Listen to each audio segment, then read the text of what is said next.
Lorsque les pions sont séparés de 2 cases et qu'ils ont dépassé la 4e rangée, les noirs ne peuvent pas défendre.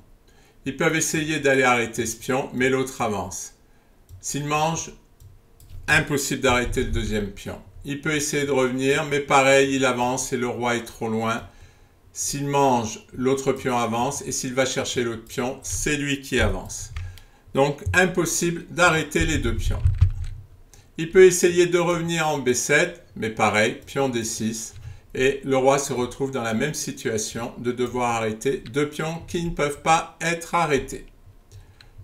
Donc, si les pions sont devant la 4e rangée, la position est gagnante. Si les pions qui sont séparés de 2 cases n'ont pas dépassé la 4e rangée, le gain dépend de la possibilité du camp qui attaque de faire passer son roi devant le pion. Donc le roi va essayer de venir arrêter le pion. Première solution, essayer de passer devant le roi, devant le pion, pas devant le roi, devant le pion, mais ça ne marche pas, puisque le roi essaie de contourner son pion pour passer devant son pion, mais il n'y arrive pas. Et lorsque le roi qui attaque n'est pas devant son pion, la position est nulle. Une autre tentative peut être, après roi A5, d'avancer le pion. Évidemment, on ne peut pas prendre, puisque sinon le pion ira faire dame. Mais nous pouvons revenir, le roi joue, et le roi va attaquer le pion. Et ensuite, il aura le temps de revenir dans le coin de l'échiquier. Cette situation est possible parce que c'est un pion tour. C'est vrai que si les pions étaient au milieu de l'échiquier, ce ne serait pas pareil. Mais avec un pion tour, les situations de nul augmentent.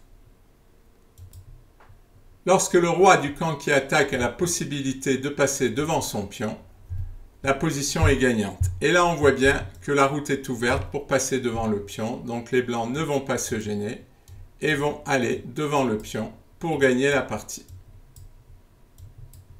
Le roi est passé devant le pion, il va avoir l'opposition. La partie est gagnée.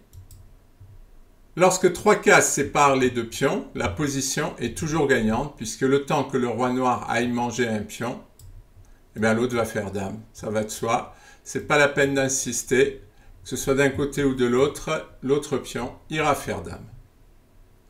Donc, les principes sont simples. Si les deux pions sont devant la 4e rangée, la position est toujours gagnante.